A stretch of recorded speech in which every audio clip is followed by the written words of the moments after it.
Hello, welcome back to more Holes reading. All right, we're on chapter 45, and we left off with basically Stanley and Zero are covered with yellow spotted lizards. They found the treasure, and the warden is standing there waiting for them to get bitten by the lizards and die. What a nice lady. All right, chapter 46. 500 seconds later, his heart was still beating. Mr. Pendanski screamed. The lizard, which had been in the cereal box, was springing toward him. Mr. Sir shot it in midair.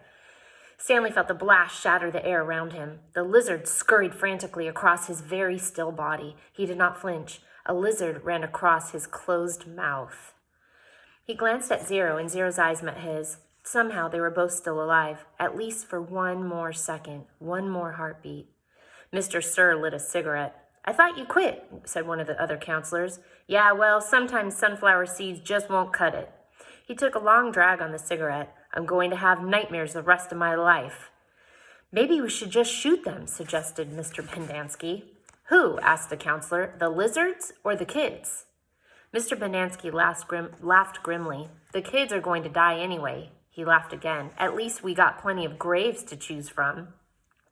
"We've got time," said the warden. "I've waited this long. I can wait another few..." Her voice trailed off. Stanley felt the lizard crawl in and out of his pocket. "We're going to keep our story simple," said the warden. "That woman's going to ask a lot of questions. The AG will most likely initiate an investigation." AG stands for Attorney General. "So this is what happened. Stanley tried to run away in the night, fell in a hole, and the lizards got him. That's it. We're not even going to give them Zero's body.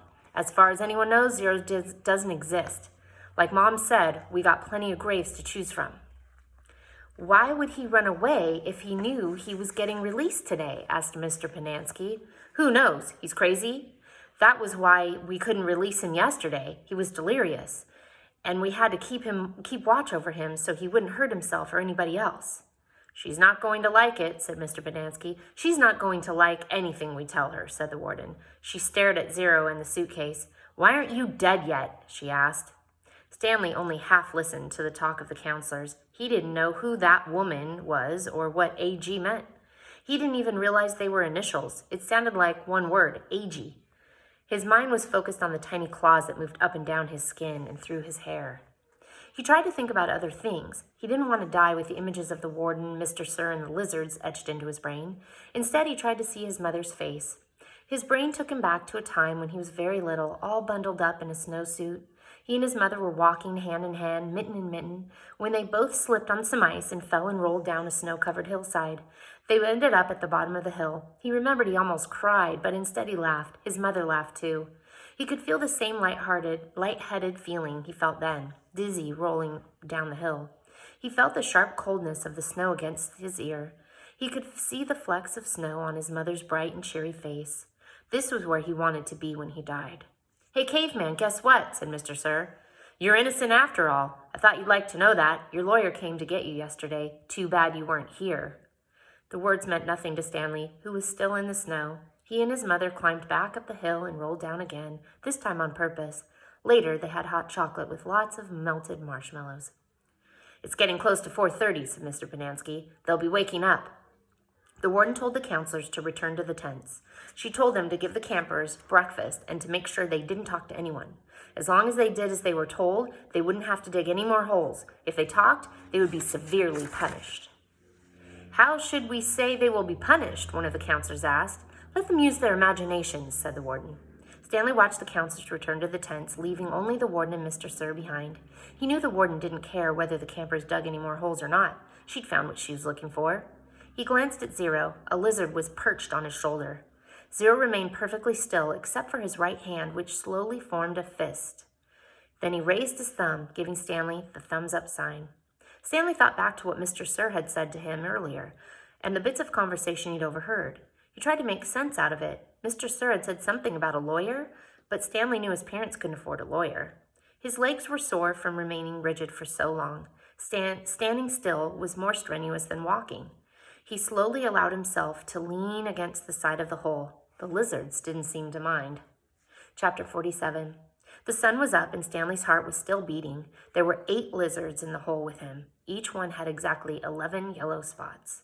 The warden had dark circles under her eyes from lack of sleep and lines across her forehead and face, which seemed exaggerated in the stark morning light. Her skin looked blotchy. Satan, said Zero. Stanley looked at him, unsure if Zero had even spoken or if he'd just imagined it. Why don't you go see if you can take the suitcase from Zero, the warden suggested. Yeah, right, said Mr. Sir. The lizards obviously aren't hungry, said the warden. Then you go get the suitcase, said Mr. Sir. They waited. Satanly, said Zero. Sometime later, Stanley saw a tarantula crawl across the dirt, not too far from his hole. He had never seen a tarantula before, but there was no doubt what it was. He was momentarily fascinated by it, as its big, hairy body moved slowly and steadily along. Look, a tarantula, said Mr. Sir, also fascinated.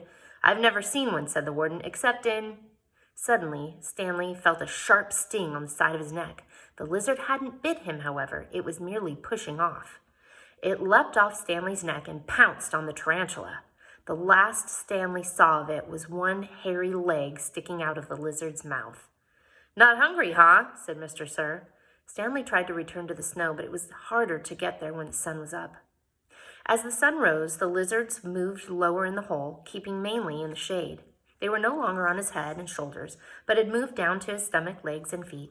He couldn't see any lizards on Zero, but believed there were two, between Zero's knees, shaded from the sun by the suitcase. How are you doing? Stanley asked quietly. He didn't whisper, but his voice was dry and raspy. My legs are numb, said Zero. I'm going to try to climb out of the hole, said Stanley.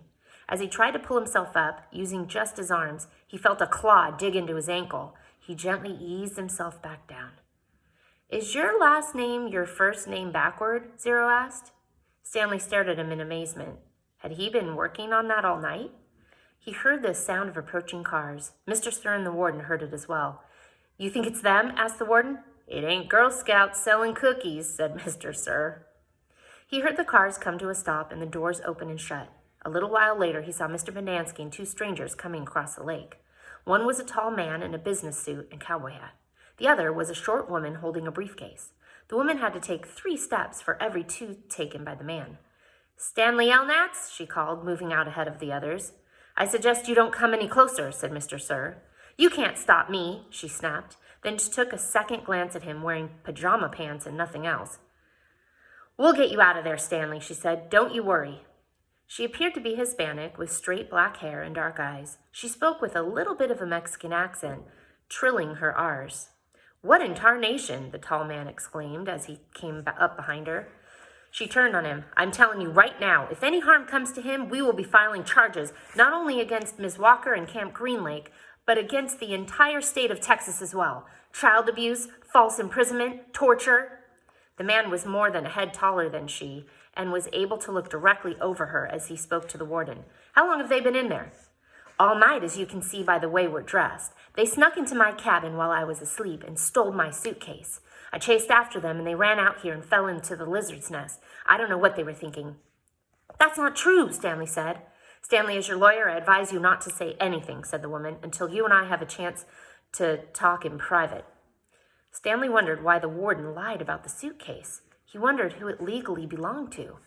That was one thing he wanted to ask his lawyer, if she really was his lawyer. It's a miracle they're still alive, said the tall man. Yes, it is, the warden agreed, with just a trace of disappointment in her voice. And they better come out of this alive, Stanley's lawyer warned. This wouldn't have happened if you'd released him to me yesterday.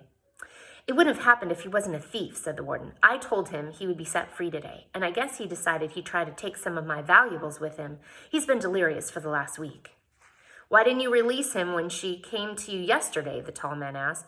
She didn't have proper authorization, said the warden. I had a court order. It was not authenticated, the warden said. Authenticated? It was signed by the judge who sentenced him. I needed authentication from the Attorney General, said the warden. How do I know it's legitimate? The boys in my custody have proven themselves dangerous to society. Am I supposed to just turn them loose anytime someone hands me a piece of paper? Yes, said the woman, if it's a court order. Stanley has been hospitalized for the last few days, the warden explained. He's been suffering from hallucinations and delirium, ranting and raving. He was in no condition to leave. The fact that he was trying to steal from me on the day before his release proves... Stanley tried to climb out of his hole using mostly his arms so as not to disturb the lizards too much. As he pulled himself upward, the lizards moved downward, keeping out of the sun's direct rays. He swung his legs up and over, and the last of the lizards hopped off. "Thank God!" exclaimed the warden. She started toward him, then stopped. A lizard crawled out of his pocket and down his leg. Stanley was overcome by a rush of dizziness and almost fell over.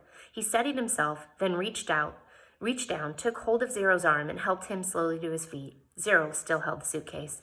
The lizards, which had been hiding under it, scurried quickly into the hole. Stanley and Zero staggered away. The warden rushed to them. She hugged Zero. "Thank God you're alive," she said, as she tried to take the suitcase from him. He jerked it free. "It belongs to Stanley," he said. "Don't cause any more trouble," the warden warned. "You stole it from my cabin, and you've been caught red-handed. If I press charges, Stanley might have to return to prison. Now I'm willing, in view of all the circumstances, to—" "It's got his name on it," said Zero. Stanley's lawyer pushed past the tall man to have a look. "See," Zero showed her, "Stanley Yelnats." Stanley looked too. There, in big black letters, was Stanley Yelnats. The tall man looked over the heads of the others at the name on the suitcase. "You say he stole it from your cabin?" The warden stared at it in disbelief. "That's It's impos—" She couldn't even say it. Chapter 48. They slowly walked back to camp. The tall man was the Texas Attorney General, the chief law enforcer officer for the state. Stanley's lawyer was named Ms. Marengo. Stanley held the suitcase. He was so tired he couldn't think straight. He felt as if he was walking in a dream, not quite able to comprehend what was going on around him. They stopped in front of the camp office. Mr. Sir went inside to get Stanley's belongings. The Attorney General told Mr. Banansky to get the boys something to drink and eat. The warden seemed as dazed as Stanley. "You can't even read," she said to Zero. Zero said nothing. Ms. Marengo put a hand on Stanley's shoulder and told him to hang in there. He would be seeing his parents soon. She was shorter than Stanley, but somehow gave the appearance of being tall. Mr. Banansky returned with 2 cartons of orange juice and 2 bagels. Stanley drank the juice, but didn't feel like eating anything. "Wait!" the warden exclaimed. "I didn't say they stole the suitcase. It's his suitcase, obviously. But he put my things from my cabin inside of it." "That isn't what you said earlier," said Ms. Marengo. "What's in the suitcase?" the warden asked Stanley. "Tell us what's in it. Then we'll open it and see." Stanley didn't know what to do. "Stanley, as your lawyer, I advise you not to open your suitcase," said Ms. Marengo. "He has to open it," said the warden. "I have the right to check the personal property of any of the detainees. How do I know there aren't drugs or weapons in there? He stole a car, too. I've got witnesses." She was nearly hysterical. "He is no longer under your jurisdiction, said Stanley's lawyer. "He has not been officially released," said the warden. "Open the suitcase, Stanley." "Do not open it," said Stanley's lawyer. Stanley did nothing. Mr. Sir returned from the office with Stanley's backpack and clothes. The Attorney General handed Ms. Marengo a sheet of paper. "You're free to go," he said to Stanley. "I know you're anxious to get out of here, so you can just keep the orange suit as a souvenir, or burn it, whatever you want. Good luck, Stanley." He reached out his hand to shake, but Ms. Marengo hurried Stanley away. "Come on, Stanley," she said. "We have a lot to talk about." Stanley stopped and turned to look at Zero. He couldn't just leave him there. Zero gave him thumbs up. "I can't leave Hector," Stanley said. "I suggest we go," said his lawyer with a sense of urgency in her voice. "I'll be okay," said Zero. His eyes shifted toward Mr. Banansky on one side of him, then to the warden and Mr. Sir on the other. "There's nothing I can do for your friend," said Ms. Marengo. "You are released pursuant to an order from the judge." "They'll kill him," said Stanley. "Your friend is not in danger," said the Attorney General. "There's going to be an investigation into everything that's happened here. For the present, I am taking charge of the camp." "Come on, Stanley," said his lawyer. "Your parents are waiting." Stanley stayed where he was. His lawyer sighed. "May I have a look at Hector's file?" she asked. "Certainly," said the Attorney General. "Ms. Walker, go get Hector's file." She looked at him blankly. "Well?" The warden turned to Mr. Pendansky. "Bring me Hector Zeroni's file." He stared at her. "Get it," she ordered. Mr. Pendansky went into the office. He returned a few minutes later and announced the file was apparently misplaced. The Attorney General was outraged. "What kind of camp are you running here, Ms. Walker?" The warden said nothing. She stared at the suitcase. The Attorney General assured Stanley's lawyer that he would get the records. "Excuse me while I call my office." He turned back to the warden. "I assume your phone works?" He walked into the camp office, slamming the door behind him. A little while later, he reappeared and told the warden he wanted to talk to her. She cursed, then went inside. Stanley gave Zero the thumbs up. "Caveman, is that you?" He turned to see Armpit and Squid coming out of the rec room. Squid shouted back into the rec room, "Caveman and Zero are out here!" Soon, all the boys from Group D had gathered around him and Zero. "Good to see you, man," Armpit said, shaking his hand. "We thought you were buzzard food." "Stanley's being released today," said Mr. Pendanski. "Way to go," said Magnet, hitting him on the shoulder. "And you didn't even have to step on a rattlesnake," said Squid. Even Zigzag shook Stanley's hand. "Sorry about, you know." "It's cool," said Stanley. We had to lift the truck clear out of the hole," Zigzag told him. "It took everybody in C, D, and E. We just picked it right up." "It was really cool," said Twitch. X-Ray was the only one who didn't come over. Stanley saw him hanging back behind the others a moment, then returned to the rec room. "Guess what?" said Magnet, glancing at Mr. Pendanski. "Mom says we don't have to dig any more holes." "That's great," Stanley said. "Will you do me a favor?" asked Squid. "I guess," Stanley agreed, somewhat hesitantly. "I want you to..." He turned to Ms. Marengo. "Hey, lady, you have a pen and a paper I could borrow?" She gave it to him, and Squid wrote down a phone number, which he gave to Stanley. "Call my mom for me, okay? Tell her I said I was sorry. Tell her Alan said he was sorry." Stanley promised he would. "Now you be careful out in the real world," said Armpit. "Not everybody is as nice as us." Stanley smiled. The boys departed when the warden came out of the office. The Attorney General was right behind her. "My office is having some difficulty locating Hector Zeroni's records," the Attorney General said. "So you have no claim of authority over him?" asked Ms. Marengo. "I didn't say that. He's in the computer. We just can't access his records. It's like they've fallen through a hole in cyberspace." "A hole in cyberspace," Ms. Marengo repeated. "How interesting. When is his release date?" "I don't know." "How long has he been here?" "Like I said, we can't." "So what you are planning to do with him? Keep him confined indefinitely without justification while you go crawling through black holes in cyberspace?" The Attorney General stared at her. "He was obviously incarcerated for a reason." "Oh, and what reason was that?" The Attorney General said nothing. Stanley's lawyer took hold of Zero's hand. "Come on, Hector, you're coming with us." Chapter 49. There never used to be yellow-spotted lizards in the town of Green Lake. We're flashing back now, and you'll see why this flashback. So we're flashing back to the days of Sam the Onion Man. They didn't come to the area until after the lake dried up, but the townfolk had heard about the red-eyed monsters living in the desert hills.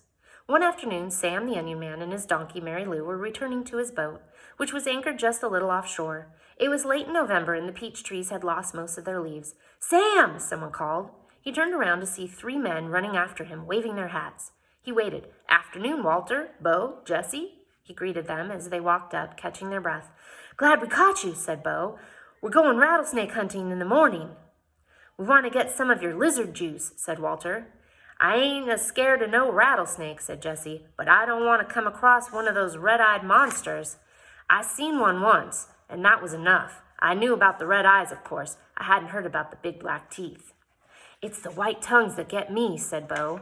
Sam gave each man 2 bottles of pure onion juice. He told them to drink 1 bottle before going to bed that night, then half a bottle in the morning, and then half a bottle around lunchtime. "You sure this stuff works?" asked Walter. "I tell you what," said Sam, "if it doesn't, you can come back next week, and I'll give you your money back."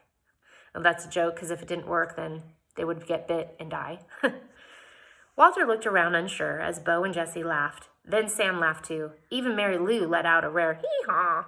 "Just remember," Sam told the men before they left, "it's very important you drink a bottle tonight. You got to get it into your bloodstream. The lizards don't like onion blood." So that's why the lizards weren't biting Stanley and Zero. They had eaten so many onions that the onion smell was just permeating out of their skin. So that's that purpose of that little flashback, was why did they not get bit? Stanley and Zero sat in the back seat of Ms. Marengo's BMW. The suitcase lay between them. It was locked, and they decided they'd let Stanley's father try to open it in his workshop. "You don't know what's in it, do you?" she asked. "No," said Stanley. "I didn't think so." The air conditioning was on, but they drove with the windows open as well because, no offense, but you boys really smell bad. Ms. Marengo explained that she was a patent attorney. "I'm helping your father with a new product he's invented. He happened to mention your situation, so I did a little investigating. Clyde Livingston's sneakers were stolen sometime before 3:15. I found a young man, Derek Dunn, who said that at 3:20 you were in the bathroom fishing your notebook out of the toilet. 2 girls remembered seeing you come out of the boys' restroom carrying a wet notebook." Stanley felt his ears redden. Even after everything he'd been through, the memory still caused him to feel shame. "So you couldn't have stolen them," said Ms. Marengo. "He didn't. I did," said Zero. You did what? Asked Ms. Marengo. I stole the sneakers. The lawyer actually turned around while driving and looked at him. I didn't hear that, she said, and I advise you to make sure I don't hear it again. What did my father invent? Stanley asked. Did he find a way to recycle sneakers? No, he's still working on that, explained Ms. Marengo, but he invented a product that eliminates foot odor. Here, I've got a sample in my briefcase. I wish I had more. You two could bathe in it. She opened her briefcase with one hand and passed a small bottle back to Stanley. It had a fresh and somewhat spicy smell. He handed it to Zero. What's it called? Stanley asked. We haven't come up with a name yet, said Ms. Marengo. It smells familiar, said Zero. Peaches, right? asked Ms. Marengo. That's what everyone says. A short while later, both boys fell asleep. Behind them, the sky had turned dark, and for the first time in over 100 years, a drop of rain fell into the empty lake. So you have to decide, was the curse broken when Stanley carried Zero up the mountain, let him drink, sang the lullaby. Suddenly after that, it starts to rain again. He finds the treasure. His dad's invention actually works. And so the author leaves us to try to decide for ourselves. All right, the final chapter, it's part 3, filling in the holes. So the author's playing with us. Literally, filling in the holes would be filling in a hole, like, putting the dirt back into the holes. Figuratively, remember figurative language, figuratively filling in the holes is when someone's like filling in information, holes in a story, and you're like, oh, fill in the holes for me, like you're trying to find out pieces of missing information. All right, last chapter, chapter 50. Stanley's mother insists that there never was a curse. She even doubts whether Stanley's great-great-grandfather really stole a pig. The reader might find it interesting, however, that Stanley's father invented his cure for foot odor the day after the great-great-grandson of Elian Yelnats carried the great-great-great-grandson of Madame Zeroni up the mountain. The Attorney General closed Camp Green Lake. Ms. Walker, who was in desperate need of money, had to sell the land which had been in her family for generations. It was bought by a national organization dedicated to the well-being of young girls. In a few years, Camp Green Lake will become a Girl Scout camp. Mr. Sir would like that, right? This is pretty much the end of the story. The reader probably still has some questions, but unfortunately, from here on in, the answers tend to be long and tedious. While Mrs. Bell, Stanley's former math teacher, might want to know the percent change in Stanley's weight, the reader probably cares more about the change in Stanley's character and self-confidence. But those changes are subtle and hard to measure. There is no simple answer. Even the contents of the suitcase turned out to be somewhat tedious. Stanley's father pried it open in his workshop, and at first everyone gasped at the sparkling jewels. Stanley thought he and Hector had become millionaires, but the jewels were of poor quality, worth no more than $20,000. Underneath the jewels was a stack of papers that had once belonged to the first Stanley Yelnats. These consisted of stock certificates, deeds of trust, and promissory notes. They were hard to read and even more difficult to understand. Ms. Marengo's law firm spent more than 2 months going through all the papers. They turned out to be a lot more valuable than the jewels. After legal fees and taxes, Stanley and Zero each received less than $1 million, but not a lot less. It was enough for Stanley to buy his family a new house with a laboratory in the basement, and for Hector to hire a team of private investigators. But it would be boring to go through all the tedious details of all the changes in their lives. Instead, the reader will be presented with one last scene, which took place almost a year and a half after Stanley and Hector left Camp Green Lake. You will have to fill in the holes yourself. Here's the scene. There was a small party at the Yelnat house. Except for Stanley and Hector, everyone there was an adult. All kinds of snacks and drinks were set out on the counter, including caviar, champagne, and the fixings to make ice cream sundaes. The Super Bowl was on television, but nobody was really watching. It should be coming on the next break, Ms. Marengo announced. A timeout was called in the football game, and a commercial came on the screen. Everyone stopped talking and watched. The commercial showed a baseball game. Amid a cloud of dust, Clyde Livingston slid into home plate as the catcher caught the ball and tried to tag him out. "Safe!" shouted the umpire as he signaled with his arms. The people at Stanley's house cheered as if the run really counted. Clyde Livingston got up and dusted the dirt off his uniform. As he made his way back to the dugout, he spoke to the camera. "Hi, I'm Clyde Livingston, but everyone around here calls me Sweet Feet." "Way to go, Sweet Feet," said another baseball player, slapping his hand. Besides being on the television screen, Clyde Livingston was also sitting on the couch next to Stanley. "But my feet weren't always sweet," the television Clyde Livingston said as he sat down on the dugout bench. They used to smell so bad that nobody would sit near me in the dugout. They really did stink, said the woman sitting on the couch on the other side of Clyde. She held her nose with one hand and fanned the air with the other. Clyde shushed her. Then a teammate told me about sploosh, said the television Clyde. He pulled a can of sploosh out from under the dugout bench and held it up for everyone to see. I just spray a little on each foot every morning, and now I really do have sweet feet. Plus, I like the tingle. Sploosh, said a voice, a treat for your feet. Made from all natural ingredients, it neutralizes odor-causing fungi and bacteria. Plus, you'll like the tingle. Everyone at the party clapped their hands. He wasn't lying, said the woman who sat next to Clyde. I couldn't even be in the same room with his socks. The other people at the party laughed. The woman continued, I'm not joking, it was so bad. You've made your point, said Clyde, covering her mouth with his hand. He looked back at Stanley. Will you do me a favor, Stanley?